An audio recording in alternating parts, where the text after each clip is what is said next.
Welcome back, everyone. We've got a really fascinating deep dive ahead of us today. You know how much we love to explore these big ideas, and this one, well, this one really gets to the heart of things. It's all about self-discovery, about truly understanding who you are at your core. Yeah, it's really about getting to that authentic self, and we've got some amazing material to work with here. We do. The centerpiece is this book, Make Yourself Great Again by Emmer Cashel, and it's just packed with insights. But what makes it even richer is how it weaves in thoughts from all these other incredible minds. Like we've got Emerson, Maxwell, Bruce Lipton. Oh, and Maya Angelou, don't forget her. There are some really powerful passages from scripture in there, too. Viktor Frankl, Oh, yeah. And Oscar Wilde's Thoreau. James Clear, Henry Ford, even Carl Jung and Dr. Seuss. And, of course, Zig Ziglar. It's quite the lineup, right? Yeah, it really is. And what I think is so fantastic about this collection is that it's not just about name-dropping these famous figures. It's about really digging into the core of their ideas to find those golden nuggets, those actionable insights that can help us, and hopefully you listening, truly understand ourselves better and how to align our lives with that understanding. I love that. Align our lives. It's not just a surface-level exploration. It's about going deep, right? Exactly. It's a deep dive, just like we like them. It is. And one of the things that Cashel really hints on early in the book, and it just resonated with me, is this idea that you are not your past. Like, it's so simple, but so profound, right? It is. He makes this case that whatever's happened before, the mistakes, the challenges, those tough times, they don't have to define you or limit what you're capable of achieving. So I guess the question is, where do we even begin to untangle ourselves from our past? Like, how do we even start to see ourselves as separate from it? Well, what's so interesting is that the book really emphasizes this idea of actively breaking free from those old labels, the ones we sometimes carry around without even realizing it, and those limiting beliefs that can just really hold us back. It's like we get so used to telling ourselves these negative stories about who we are. Exactly. And we can get comfortable in those stories. Yeah. Even when they're not serving us. Right. And the book actually gives some really common examples, like thinking things like, I'm a failure, or, I'm just not worthy. Yeah. Or even that one, like, I'll never be able to change. Yes, it's like these thoughts become these invisible walls, that we build around ourselves. That's such a good way to put it. But what I find so empowering in all this is how Cashel really emphasizes that we have a choice here. We're not stuck. We actually have the power to redefine who we are. And it's interesting how he brings in Maya Angelou to make this point, that quote, where she says, you may not control all the events that happen to you, but you can decide not to be reduced by them. Powerful right on that. It's so powerful. It's about not letting those experiences define you, not letting them write the final chapter of your story. Yes. You're the author. And it really speaks to this incredible resilience that we have as humans, right? That ability to bounce back. It's almost like a universal truth. And I love how the book even brings in a spiritual element here. Yeah. It references that passage from 2 Corinthians, therefore, if anyone is in Christ, he is a new creation. The old has passed away. Behold, the new has come. And that just speaks volumes, doesn't it, about the possibility of really transforming yourself from the inside out, kind of shedding that old skin and becoming something new. Absolutely. It's that universal theme of renewal, of starting fresh, and it's so powerful. It really speaks to this idea that we are not fixed, we're not static. We have this incredible capacity to grow and change and evolve. And while our past experiences can shape us, they don't have to define us. Right. They inform us, they teach us, but they don't have the final word. Now, the book introduces this really interesting analogy, the identity thermostat. Can you tell us about that and why it's so important to understanding ourselves? Sure. So the identity thermostat is basically this internal setting, like a comfort zone for who we believe ourselves to be and what we think we deserve. Yeah. It's almost like, imagine setting a thermostat in your house to, say, 68 degrees, right? Yeah. Familiar. That's where you feel comfortable. But now imagine you consciously want to achieve, let's say, 98 degrees of success in some area of your life. Wow, that's a big jump. It is.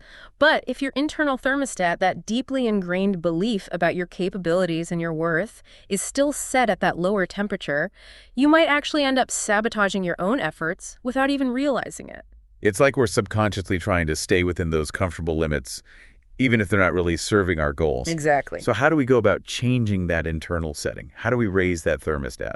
Well, the book really emphasizes that it starts with becoming aware of the stories we're telling ourselves, those internal narratives that are constantly running in the background of our minds, and then consciously choosing to rewrite them. It's like we need to become the director of our own internal movie, right? Yes, and start replacing those limiting stories, those negative beliefs, with ones that actually empower us, that reflect our true potential. It's about changing the soundtrack too, right? Absolutely. And it takes courage. And the book talks about courage not as this absence of fear, but as that willingness to keep moving forward even when we are afraid, to step outside that comfort zone even when it feels uncomfortable. I love that. And to illustrate this, the book tells a really inspiring story about one of the author's friends, a guy named Fabio, who moved to the U.S. from Brazil. Okay. And he arrived just as the pandemic hit. Talk about bad timing, right? He immediately faced unemployment, really significant financial hardship. But what he did was amazing. He chose resilience. He took on any work he could find, really put in the effort, didn't give up. And just 5 years later, guess what? He now owns a thriving construction company. His resilience was way stronger than those challenges he faced, Wow, that's such a testament to the power of changing that internal thermostat. It really is. And it highlights that we have more control than we sometimes think we do. Absolutely. Now, the book also emphasizes that who we are isn't static. It's not this fixed thing. It's really more of a journey, a process of becoming. It's constantly evolving, isn't it? And I think that's what makes it so exciting. And Oscar Wilde captures this so beautifully in that famous quote, "Be yourself, everyone else is already taken." It's about embracing who you are in this moment with all your unique quirks and qualities, while also being open to growth and change. It's like acknowledging that there's always room for improvement, that we're always becoming. Right. And the choices we make each day, the thoughts we dwell on, the actions we take, those are the things that really shape that journey, that determine who we're becoming. For sure. And this connects beautifully with the concept of an internal locus of control. It's that belief that you have power over the events in your life, that you're not just a victim of circumstance, you're the architect of your own destiny.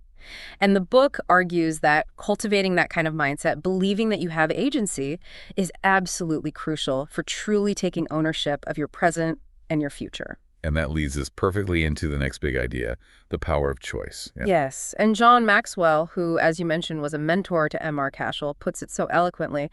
Life is a matter of choices. And every choice you make makes you, when you really think about it, that's profound. Every single choice shapes us in some way. It does. And what I find really interesting is how the book explains that every choice, no matter how small it might seem at the time, actually sets a direction for our lives.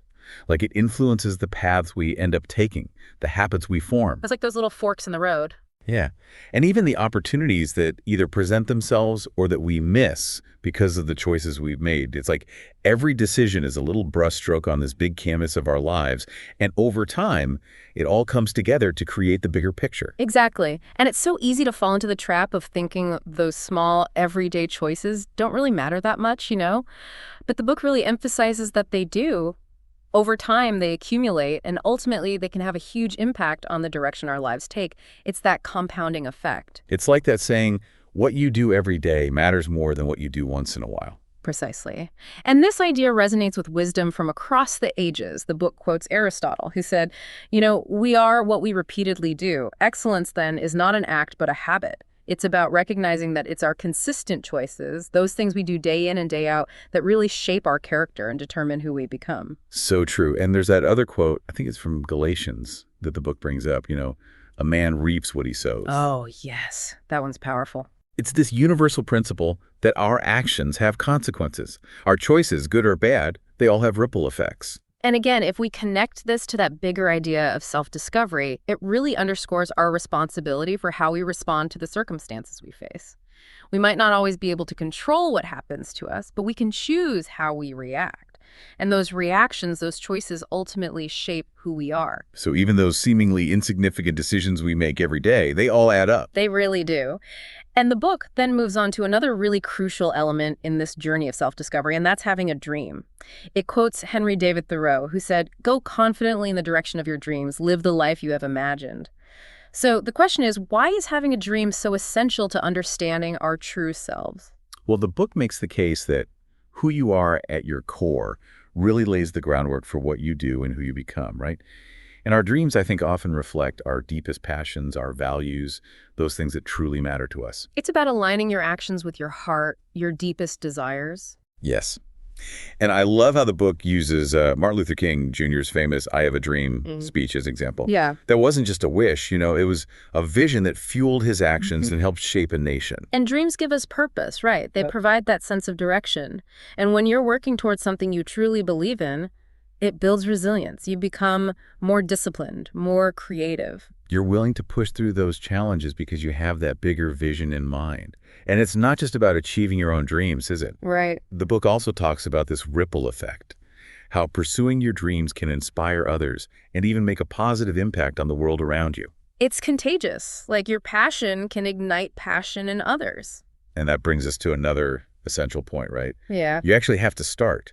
You can't just dream about it. Exactly. Action is key. The book quotes Cashel here. You cannot shine like a star unless you start.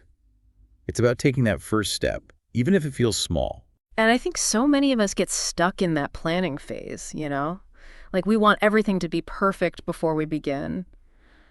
But that can be paralyzing. It can. And it reminds me of a story in the book about the host hearing Zig Ziglar speak early in his career. And Ziglar said something like, you don't have to be great to start, but you have to start to be great. That's so good. Takes the pressure off, right? It does. And there's another quote, I think it's James Clear who wrote Atomic Habits, who said, every action you take is a vote for the type of person you wish to become. So true. Right? Yeah. It is. Every step, no matter how small, moves you closer to that vision of yourself. And the book even shares the story of the founding of Apple. Steve Jobs, Steve Wozniak, Ronald Wayne starting in a garage. Talk about humble beginnings. They didn't have it all figured out at the start, but they had that vision, that drive, and they took action. And look what they created. I mean, it just shows that greatness often doesn't start big. It starts with that first step and then that consistent effort over time. Now, there's another really interesting connection that the book explores, and it's this idea of the relationship between our authentic self, like who we truly are at our core, and our self-perception, who we believe ourselves to be. Yeah, why is that alignment so important?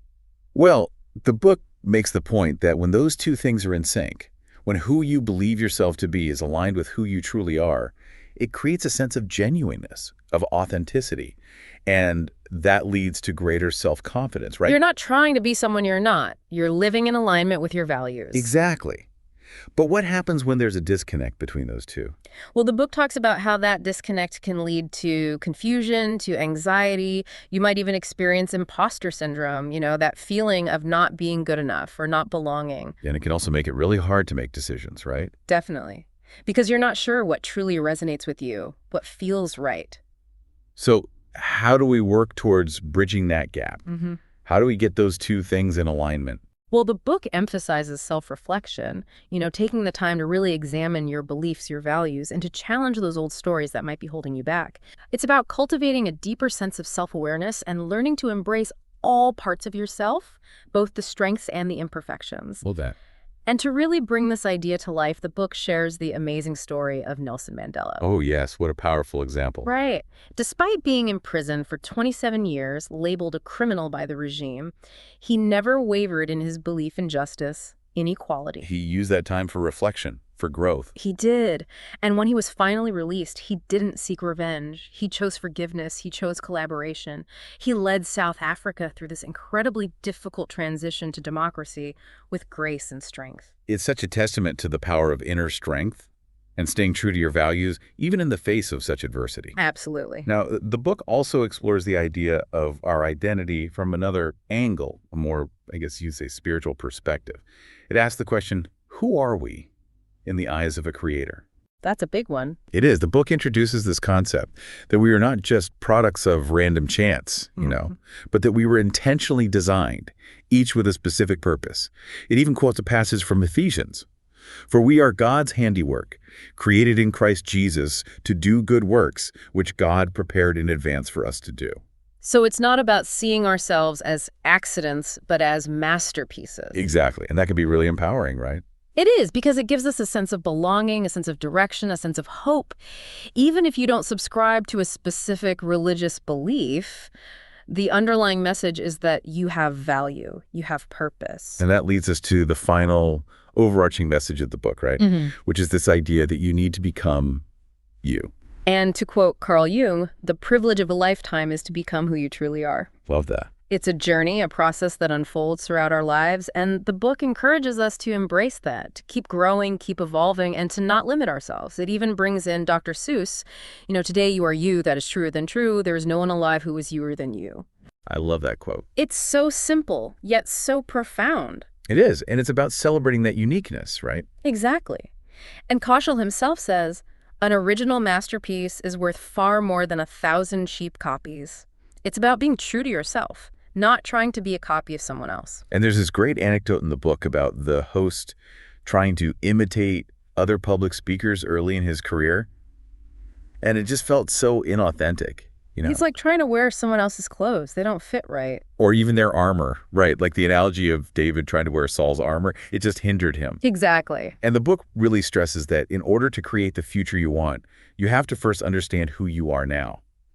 But there's also this important warning about being mindful of the influences we allow into our lives and setting boundaries to protect our authentic selves. Right. And I think that ties in nicely with that final quote from Viktor Frankl. Man is ultimately self-determining. What he becomes, within the limits of endowment and environment, he is made out of himself. It's a powerful reminder that we have the power to choose who we want to be. Absolutely.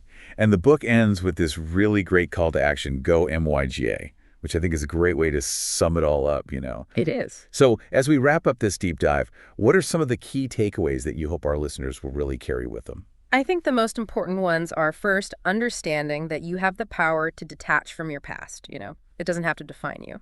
Second, that your beliefs have a huge impact on your reality, on what you're able to achieve. Yeah, and that identity is a journey, a process of becoming. Right, and that every choice you make, even the small ones, matters. And having a dream, that vision for your life, gives you purpose and direction. And that you have to start somewhere, right? Yeah. Take that first step.